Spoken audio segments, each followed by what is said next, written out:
ఖచ్చితంగా ఆ రూపంలో మావోయిస్టుల ఐడియాలజీ బతికే ఉంటుంది అనేది నా ఒపీనియన్. రైట్. శ్రీధర్ గారు good morning. Good morning Sandeep గారు. సో ఏం చెప్తారు మొత్తం మీద ఈ రోజు కేంద్ర ప్రభుత్వం ఏదో ఒకటి చెప్పబోతుంది, అంటే పూర్తిగా నిర్మూలించిందా లేదా అనేది ఈ రోజు క్లారిటీ వచ్చే అవకాశం ఉంది. సో మీరేం చెప్తారు? ముందుగా అమిత్ షా గారు నిన్న ప్రకటించినటువంటి విధంగా భారతదేశ ప్రజలందరూ కూడా బీజేపీ ప్రభుత్వానికి కృతజ్ఞతలు తెలియాలి. ఎందుకంటే దశాబ్దాలుగా ఉన్నటువంటి జాడ్యం ఏదైతుందో ఇది ఒక పెద్ద సమస్యగా ఉండింది. నక్సలిజం అనేది 4 దశాబ్దాలుగా పట్టి పీడించింది. వీళ్ళు మొదలుపెట్టినటువంటి ఉద్దేశాలు మంచివే. అణగారిన వర్గాల కోసము, వనవాసి జాతుల కోసము వీళ్ళు వాళ్ళకి న్యాయం జరగాలి, హక్కులు కావాలని చెప్పి మొదలుపెట్టారు. అయితే అది రూపం మారి పోలీసులతో గొడవపడము, రాజకీయ నాయకులను టార్గెట్ చేసుకోవడము, సామాన్యులను టార్గెట్ చేసుకోవడం అంటూ ఇంటర్నల్ సెక్యూరిటీ విషయంగా మారిపోయింది. అంతర్గత భద్రతకు సంబంధించినటువంటి విషయంగా మారింది. అమిత్ షా గారు కఠినమైనటువంటి నిర్ణయం తీసుకుని ఒక డెడ్ లైన్ పెట్టారు. డెడ్ లైన్ పెట్టింది కేవలం ఎవరిను వాళ్ళు తుపాకీ పెట్టారు కాబట్టి వాళ్ళని తుపాకీతో చంపాలని కాదు, చర్చల ద్వారా ఆహ్వానించడానికి, పునరావాసం కల్పిస్తాము, మీరు సెటిల్ అవుతామంటే మిమ్మల్ని సెటిల్ చేస్తాము. ఇందాక వారు అడిగారు డిమాండ్స్ ఉన్నాయి, ఇంకా చాలా రకాల వాయిసెస్ ఉంటాయి, వాటన్నిటికి పరిష్కారాలు కావాలి. వాటన్నిటి కూడా ఏ రకమైనటువంటి వాళ్ళ డిమాండ్స్ కావచ్చు, వాళ్ళ వాయిస్ ఏదైతే ఉందో ఆ వాయిస్ వినడానికి, వాటికి పరిష్కారం చూపించడానికే ఈ ఆపరేషన్ కగా. చనిపోయింది ఎవరంటే వాళ్ళు అగ్రెసివ్ గా వచ్చినప్పుడు, వీళ్ళు డిఫెన్స్ మోడ్ లో ఉన్నప్పుడు జరిగినటువంటి వాళ్ళు చనిపోయారు. కానీ అంటే చర్చలు ఎప్పుడు కూడా సఫలం కాలేదు. గతంలో రాజశేఖర రెడ్డి హయాంలో కూడా నక్సలెట్లను పిలిచి మాట్లాడితే అప్పుడు కూడా సఫలం కాని పరిస్థితి, విఫలమైన పరిస్థితి. మళ్ళీ నక్సలెట్లు అడవిలోకి పరిస్థితి ఇప్పుడు సఫలం అయ్యాయి కాబట్టి వాళ్ళు లొంగిపోయారు.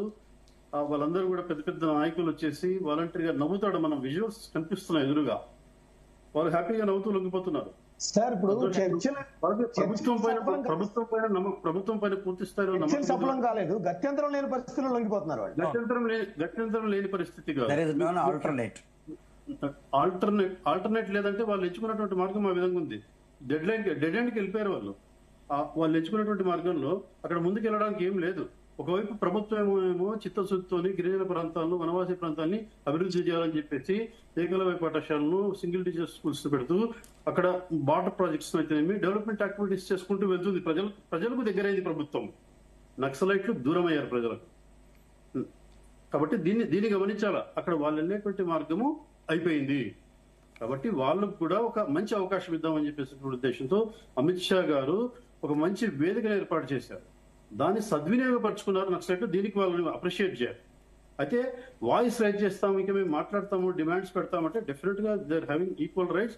డెఫినెట్ గా వాళ్ళు ఏ సందర్భంలో అయినా కూడా, ఎప్పుడైనా కూడా ప్రభుత్వంతో చర్చించడానికి కావచ్చు, ప్రజలను చైతన్యపరచడం కోసం కావచ్చు. ఇందాక అన్నారు వారు 360 ప్రభుత్వ రంగ సంస్థలు మూసేశారు అని చెప్పేసి. అసలు గవర్నమెంట్ అంటే ప్రభుత్వ రంగ సంస్థలు స్థాపించి ఉద్యోగాలు ఇవ్వడం కదనేటువంటి దాన్ని గమనించాలి. ఏ ప్రభుత్వం అనేది సంస్థను ప్రారంభించి దాంట్లో ఉద్యోగాలు ఇచ్చి వాడు ఉద్యోగం సరిగ్గా చేయకపోయినా కూడా దాన్ని నష్టాలు భరిస్తుండడం కాదు ప్రభుత్వం అంటే. ప్రభుత్వం అంటే ఇన్ఫ్రాస్ట్రక్చర్ డెవలప్ చేస్తూ, స్కిల్ డెవలప్మెంట్ ఎంకరేజ్ చేస్తూ, సొంతంగా పరిశ్రమలు పెట్టుకునే విధంగా ఎంకరేజ్ చేయడము, అటువంటి వాతావరణం కల్పించడం ప్రభుత్వం యొక్క ఉద్దేశం. ఈరోజు దేశంలో చూస్తున్నాము, ఏ మారుమూల ప్రాంతంలో తయారైనటువంటి ఒక వస్తువు అయినా కూడా ఇంకో ప్రాంతానికి వెళ్ళడానికి చాలా సులభమైనటువంటి మార్గం ఉంది. ఈ రకమైనటువంటి ఒక ఫెసిలిటేట్ చేయడం ప్రభుత్వం యొక్క బాధ్యత. గవర్నమెంట్, ముఖ్యంగా Bharatiya Janata party India government 2014లో వచ్చినప్పటి నుంచి కూడా ప్రధానమైనటువంటి ఫోకస్ ఏంటంటే ప్రజలు సొంతంగా వాళ్ళు బ్రతికే విధంగా వాళ్ళకు ఒక ఇన్ఫ్రాస్ట్రక్చర్ కావచ్చు, ఒక స్కిల్ డెవలప్మెంట్ కావచ్చు, ఒక లోన్ ఎంకరేజ్మెంట్ కావచ్చు, ఒక మార్కెటింగ్ స్ట్రాటజీస్ కావచ్చు, ఒక ప్రోడక్ట్ ను ఎలా ప్రొడ్యూస్ చేయాలి, ఎలా మార్కెట్ చేయాలి, ఎలా సెల్ఫ్ సస్టైన్ కావాలనేటువంటి దానిపైన ఆధారపడు ఆ రకంగా మోటివేట్ చేస్తున్నారు ప్రజలు. కాబట్టి దీన్ని అర్థం చేసుకోవాలి. ఇంకా ప్రభుత్వాలు మాకు ప్రభుత్వ సంస్థలు పెట్టాలి, మమ్మల్ని కూర్చోబెట్టి ఉద్యోగాలు ఇవ్వాలి, మమ్మల్ని కూర్చోబెట్టి జీతాలు ఇవ్వాలి, మేము యూనియన్లు పెట్టేసి ఆ సంస్థని వెనక్కి లాగాలి, దాన్ని నష్టాల్లో చూపించాలి, మళ్ళీ ప్రభుత్వం దగ్గర డిమాండ్లు పెట్టాలి, ఆ సంస్థ బాగా నడవాలని ఆ పర్సెప్షన్ మారాలి. ప్రభుత్వం యొక్క బాధ్యత అది కాదు. ప్రభుత్వం యొక్క బాధ్యత జనాలకు ఫెసిలిటేట్ చేయడము, వాళ్ళని మోటివేట్ చేయడము, వాళ్ళకి హెల్ప్ చేయడము, వాళ్ళని సక్సెస్ఫుల్ ఎంటర్ప్రైనర్ గా తీర్చిదిద్దడం. కాబట్టి దీన్ని గమనించాలి. ఈ రకంగా ముందుకు వెళ్తోంది ప్రభుత్వం. నక్సలిజం అనేది అయిపోయింది. మీరు ఆ పదాన్ని వాడకపోతే మీకే మంచిది. ఎందుకంటే నక్సలిజం అనేటువంటి పదాన్ని, మీరు మావోయిజం పదాన్ని వాడినంత కాలం కూడా మీరు చేసినటువంటి దుర్మార్గాలన్నీ గుర్తుకొస్తాయి. మీరు మంచి ఏం చేశారో చెప్పండి, 4 దశాబ్దాలుగా మీరు సాధించినటువంటి విజయాన్ని చెప్పండి. ఒక్కటి చెప్పగలుగుతారా? ఒక్క విజయం చెప్పగలుగుతారా?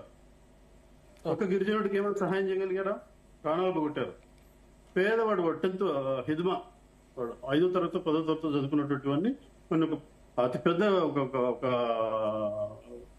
గెరిల్లా యుద్ధ వీరుడిగా చేసి అతన్ని మరి ఆ ఉసురు తగులుతుంది కదా మీకు. వాళ్ళ అమ్మ ఎలా ఉంది ఆమె చూస్తే మన కట్టులో నీళ్ళు వస్తాయి. మరి ఈరోజు స్టూడియోలో కూర్చొని హైదరాబాద్ లో కూర్చున్నటువంటి వాళ్ళ అమ్మవారిని వాళ్ళు చూపించవచ్చు కదా వాళ్ళు. కాబట్టి పేద విద్యార్థులని, మిడిల్ క్లాస్ విద్యార్థులని, అమాయకులను వీళ్ళు లేనిపోని సాహిత్యం అంతా నూరిపోసి వాడు తెలిసి తెలియని వయసులో రెచ్చగొట్టి తుపాకీ పట్టించి వాళ్ళతో హత్యలు చేయించి నేరాలు చేయించి వాళ్ళని ఒక ట్రాప్ లో వచ్చి దాన్ని బయట నక్సలిజం అని చెప్పేసి దానికి ఇంకా యాడ్ చేస్తూ యాడ్ ఆన్స్ ఇస్తూ సస్టైన్ చేసుకుంటూ వచ్చారు. అందుకని వాళ్ళ మార్గం క్లోజ్ అయిపోయింది. వాళ్ళకి అట్రాక్ట్ అయ్యేటువంటి వాళ్ళు లేరు. అట్రాక్ట్ అయ్యేటువంటి వాళ్ళు ఎవరు లేరు. అట్రాక్ట్ అయ్యేటువంటి వాళ్ళు ఇంకా సమస్యలు ఉన్నాయంటే డెఫినెట్ గా ఊర్లలో కూర్చొని, సిటీల్లో కూర్చొని 10 మంది ప్రజల మధ్యలో కూర్చొని ప్రజా సమస్యలు చర్చించిన రోజే వీళ్ళకి మళ్ళీ ప్రజల దగ్గర అవుతారు. కాబట్టి ఆపరేషన్ కగా చేపట్టినటువంటి అమిత్ షా గారికి అందరం కూడా, దేశ ప్రజలందరం కూడా దాన్ని సక్సెస్ అయినందుకు గాను అందరం కూడా కృతజ్ఞతలు తెలియజేస్తున్న ఆవశ్యకత ఉంది. రైట్ కుమార్ గారు.